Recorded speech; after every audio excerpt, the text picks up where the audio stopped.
Hello and welcome to our live webinar. My name is Danielle and I am a community coordinator for Mercy Volunteer Corps. Tonight we are having a conversation about one of the tenets for MVC, community.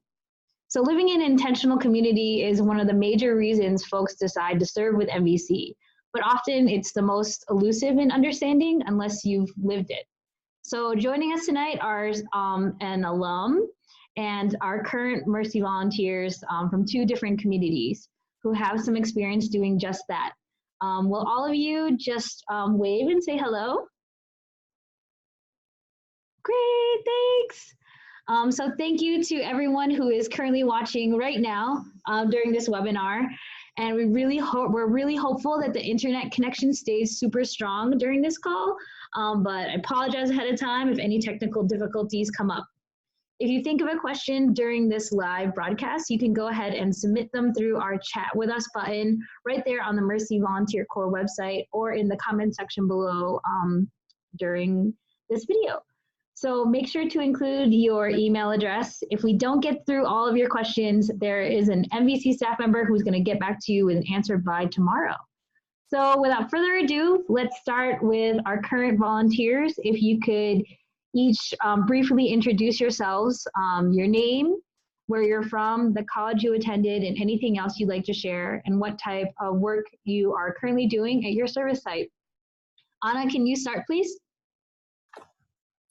Yeah, thanks, Danielle. My name is Anna Solorio. I currently live in San Francisco and am serving at St. Peter's School in the Mission District. I am teaching at a K-8 school, and I attended Washington University in St. Louis. I graduated 5 years ago, and I'm really excited to be a part of MVC this year. Thanks, Ada. And then let's go on with your fellow community members in San Francisco, Maggie and Jolie. Hello, hi, I'm Maggie. I'm Jolie. We live in San Francisco.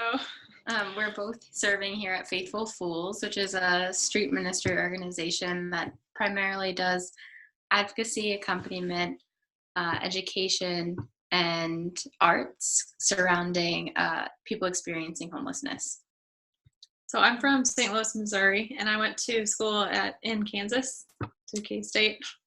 And I'm from Rhode Island, and I went to school at Salve Regina University in Newport, Rhode Island. Thank you so much. And then Amber and Mary Kate, please. Hi, I'm Amber, and I'm from Omaha, Nebraska, and I went to University of Nebraska, Omaha. I was also a Mercy High School alum from Omaha, and I'm here in Philly at Nationality Service Center, which is a refugee resettlement center.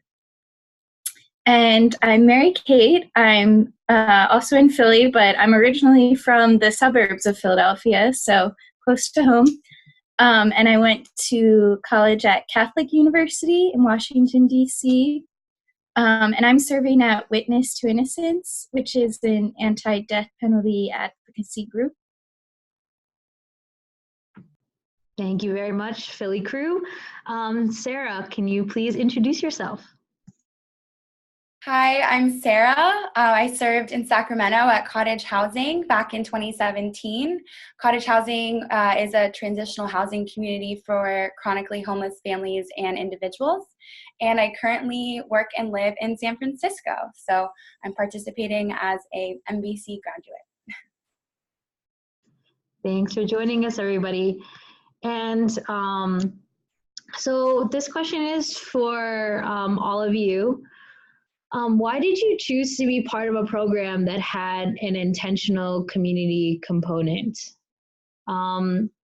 Maggie and Jolie, could you start off? And also, I think it's really cool to note that this is Maggie's second year as a Mercy volunteer. So now she's in like her second year as part of living in intentional community.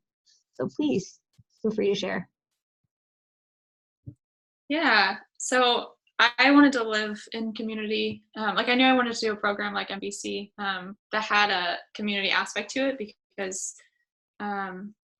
I wanted to live with people who knew what I was going through and like knew what I was doing. Kind of just have like that support system and people who can understand but also like support you through your service year. So it's been cool.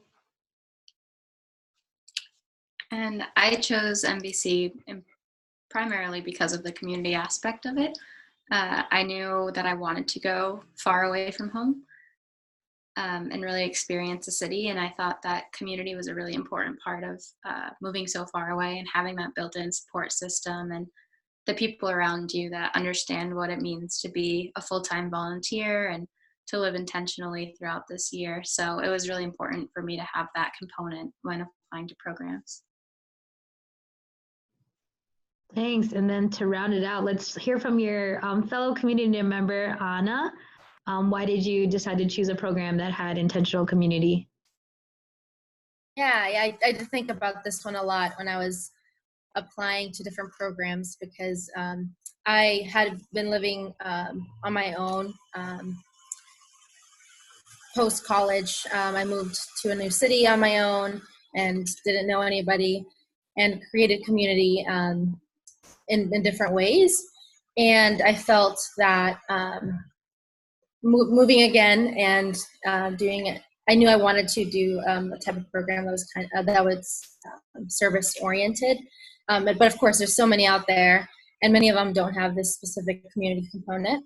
And I chose MBC because for many reasons. One of them, like Jolie said, was because of the community aspect, and it was important to me to have a community of people that were maybe not completely like-minded, right? Because we all are different. Just because we all chose MBC doesn't mean that we all think the same.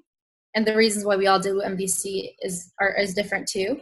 But I did think that it was going to be both a beautiful thing and also a challenge, right? But I think that I wanted to like dive into that and have the opportunity to love women and men that I loved alongside during this year. Thank you, Anna.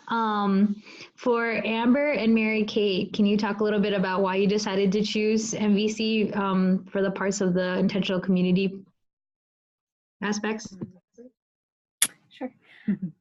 Yeah, I think I was definitely looking for a program with community just because, and I think we've seen this at our sites, like you have some days that are more difficult and like you see people going through difficult things and you kind of want to have someone that you can come home and talk to and like I think our community, we definitely understand, like we all have difficult days. So like, it's nice to have people that'll support you on those days and like understand a little bit of what you're going through.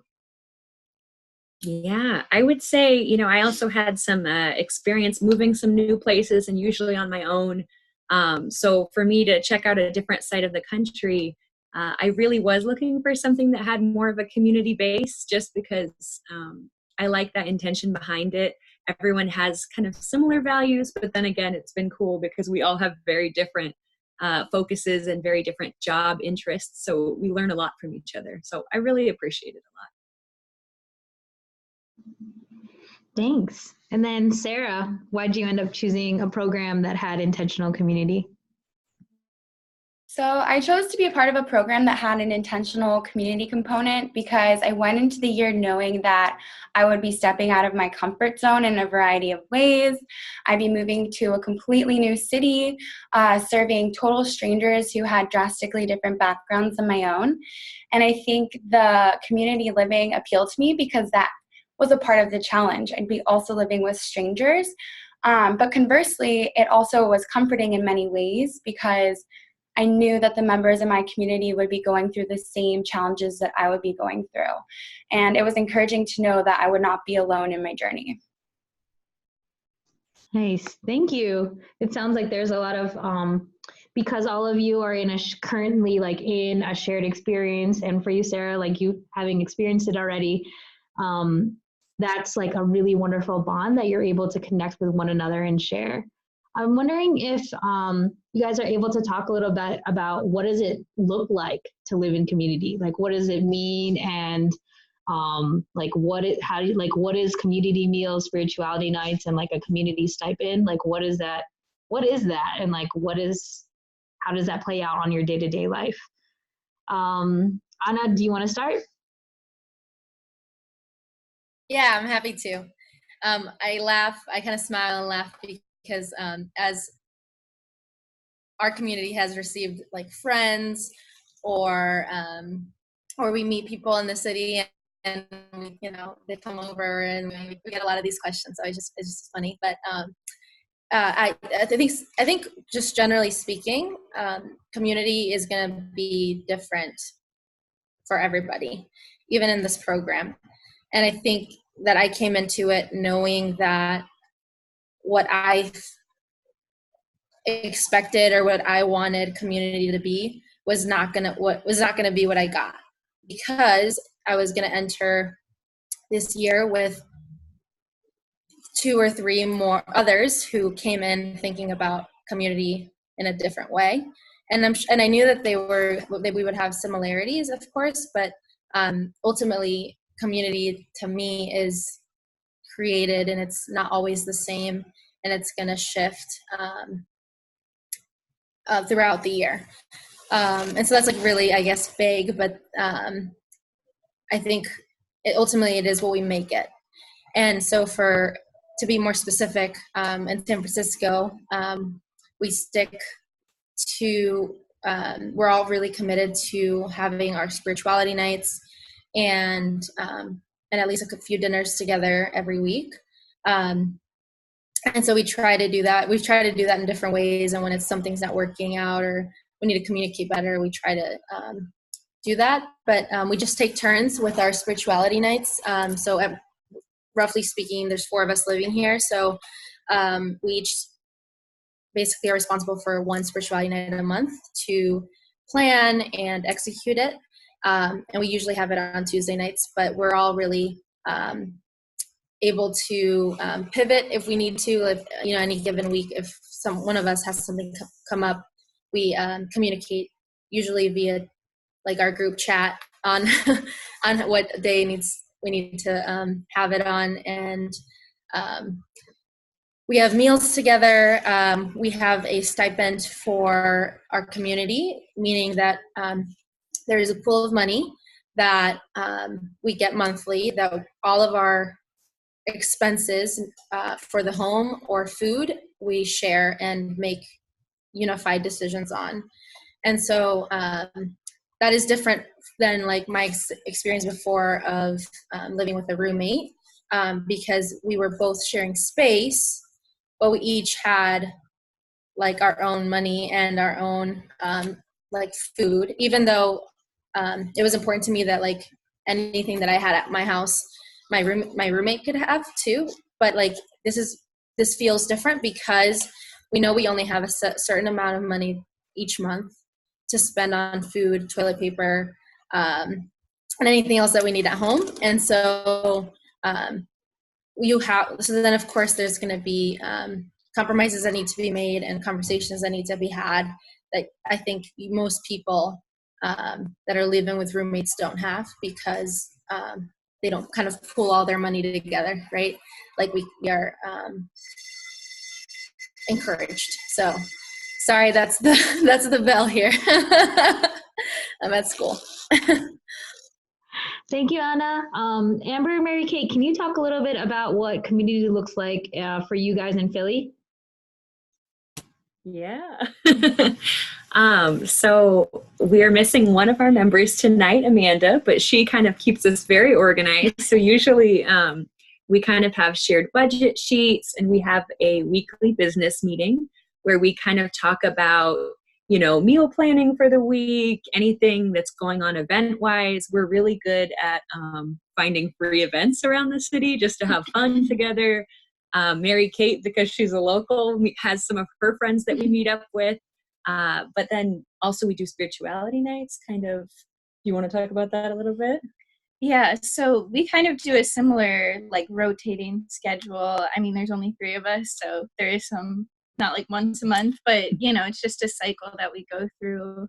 And I feel like that's a unique aspect of community, and like the way we get to know one another is like, as well as living together, we're also sharing our faith with one another and kind of learning from one another in that way. Thank you. For Sarah, now that you are not currently, at least I don't think you're living in an intentional community right now, but can you talk to me a little bit about how living in intentional community before, during your Mercy Volunteer year, how that's playing out in your life right now? Yes, so I will be honest, I really miss my MVC community. Even now in my current living situation with roommates, I often find myself feeling nostalgic for my intentional community. But I would say now my community experience plays a part in my living situation because I find myself being more patient with my current roommates and consciously making an effort to be more intentional in my interactions with them on a daily basis. When I was living in a community in Sacramento with MVC, I felt as if we really prioritized conversation with each other. We really prioritized being there for each other, even if that meant just setting one night aside to all have dinner together. Sometimes the conversations were silly and funny and people were telling stories about their day, and sometimes they were more serious and we would reflect on something that happened that day. But I felt as if we really prioritized having that intentional connection with one another, which you can definitely carry on with you no matter where you end up after MVC. Thank you, Sarah. And I'm wondering, right, like, so in all of these situations, each one of you didn't know who was going to be in your community. And for the most part, a lot of that also deals with, like, that's a lot of different personalities and a lot of people coming from different places and spaces. So conflict does happen. Maggie and Jolie, could you talk a little bit about how you guys have been able to deal with any conflicts that come up? Yeah, so we early on, as one of our spirituality nights, we did, I'm not sure if you're familiar with the Enneagram test. So we actually went through that. We each took the quiz with each other, and then we ended up throughout the night, like, talking about the different types that we were and things we identified within it. We found copious amounts of meme accounts that could make it a little more personal for us. But we were really able to identify each other's strengths and weaknesses and where we can complement each other, and to learn where we might need to be a little more patient with each other, where I personally am someone who identifies conflict right away. So I really like to talk about it, deal with it, and move on from it. Whereas some of my community members prefer to think about it a little bit and really have their own personal time with the conflict, and then can come together after they've collected their thoughts and feelings, and then they're ready to talk about it. So for me, that meant being a little more patient with that time and not, like, jumping on them as soon as I had something to say or felt like I needed to get something out. So I think that was really helpful early on, and since then that's kind of empowered each of us to get to know each other in that way of catering to each other's needs in a way that we're all really aware of what each other needs, but still getting what we need in different conflicts that arise.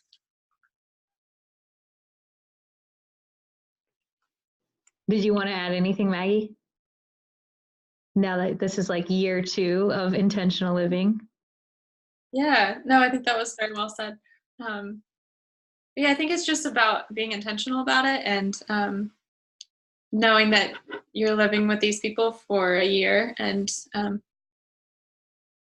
just like trying to be like more intentional of a community, I guess. Like, and recognizing that conflict can, like, take you deeper into that.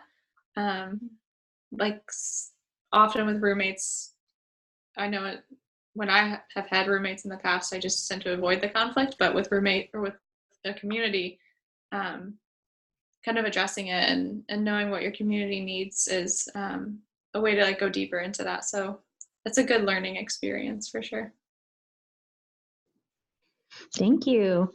We are wrapping up just a little bit right now, but I wanted to give some time for each of you to talk about if there is some advice you could offer to any potential applicants who are considering Mercy Volunteer Corps. What would you like to say to them? Amber and Mary Kate, do you want to start?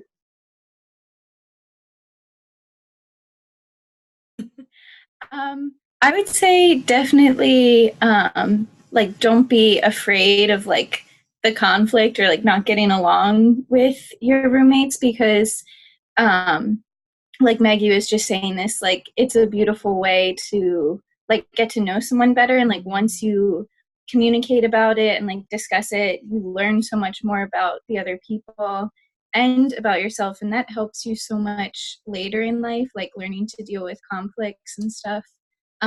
That'll help you in your career, in your family, anything you do in the future. That will definitely play a role in that. And like having this community, and MBC is such a supportive program that like they will help you learn so much about that. So.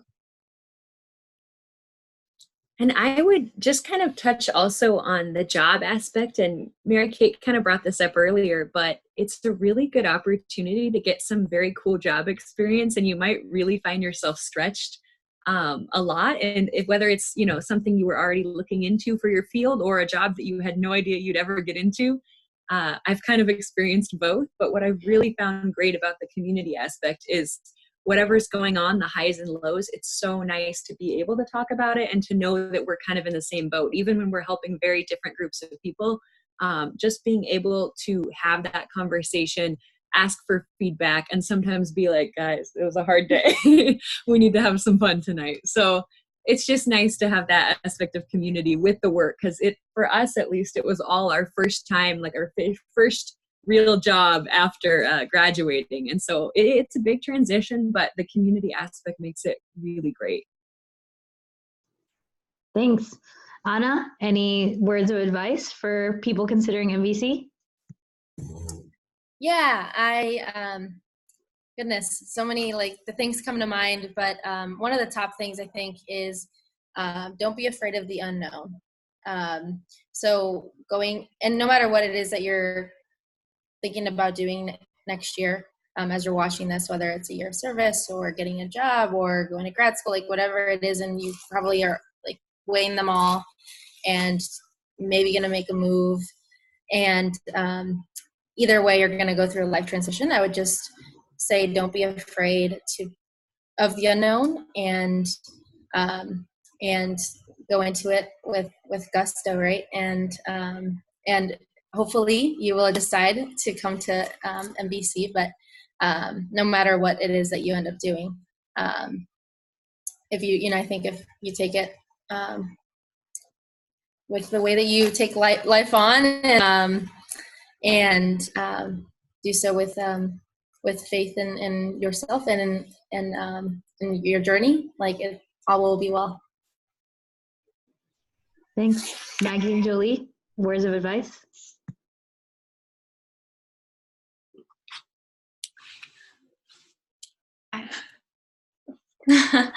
I think really just to echo what Anna said, that for me, my biggest thing was fear of the unknown. And what I found here is that because it is such a supportive program and you do have people that are interested in similar things to you and like-minded in a lot of ways, the unknown is a little easier.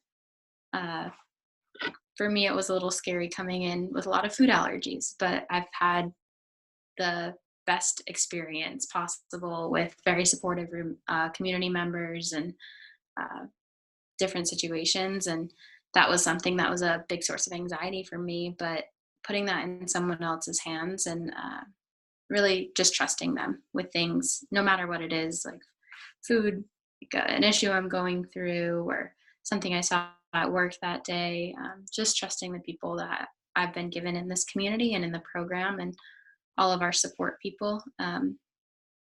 Like trusting that there are a lot of people available to you and that the resources are there if you're willing to seek them. Nice. Yeah. I think I would just say to trust your gut. I think if you're feeling called to MBC, there's probably a reason for that. And for me, it was kind of like a leap of faith, like applying. When I was applying, I hadn't decided for sure yet if I was doing MBC, but then by the end of it, I was like, yeah, I need to be doing this. So just trust yourself. Thanks. All right, Sarah, you're going to take it home. Last words of advice for those who are considering becoming a Mercy volunteer. What do you say? Well, just as everyone else said, don't be afraid to step out of your comfort zone.